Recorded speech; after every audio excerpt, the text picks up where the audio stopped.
बच्चा नहीं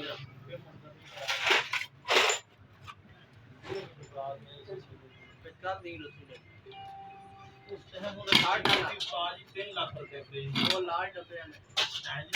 वीडियो बढ़ा रहे हैं दानी क्रैंक पकड़ा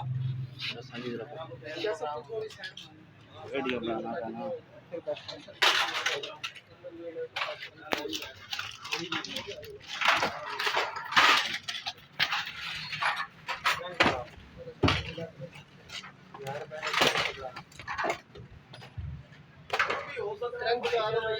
2 मिनट साची इजाजत ना देवे पर मैं देखा कदे गया भांजा मेरा जरा ना एक काफी टाइम में साडे को लिखे मतलब मेरा माजला तू कोई 2-4 जने लाए ठीक है जी काफी टाइम में साडे को लगता है क्या करा कि लाइया कोई पेट नहीं सके मैं वो काम की मेरे नौकरी नाल काम करती वो चलना बढ़िया अपने तक जाएगी हां जितना होता है ये बना अब मैंने पता ना है कितना ग्रांड है वो ये सही कुछ तो बड़ा छोड़ कर मैं अब सादे मोटर मुझे था कि हर चीज मेरे को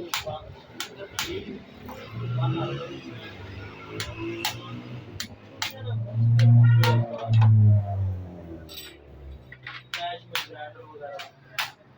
कंप्रेसर हो गया इसी तरह नहीं है ऐसा एक पॉलिश हो गई 4 होने हो गए अरे भी वो जैसा दूसरे वाली पेटी होती है सारी लोड की दुकान में तो बेसिकली के काम करता मैं सारे मोटर में ज्यादातर मेरी तवज्जो इतना है नहीं मैं काम कर रहा पहले मैं बोरिंग में काम कर रहा हूँ 10 साल मेरी पक्की से बोरिंग में तकरीबन 10 साल हो गए मुझे पक्की लगी दो लगे साढ़े को लैब में जिस तरह मार रहे हैं मेरे सारे लगे बाद में आज ना आज मैं फिर पीछे आया उसी ब्रेक डाल दिया था 10 साल तो ज्यादा ही हो गए तकरीबन एडवाइटेड की दुकान है यार कोई साल कोई मिला भी हो गया है इन्होंने नहीं दुकान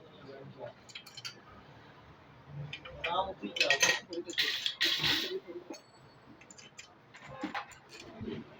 शार्ट है ना जी ब्रांड का भी ना करके लड़का वाला ना शार्ट सही है ना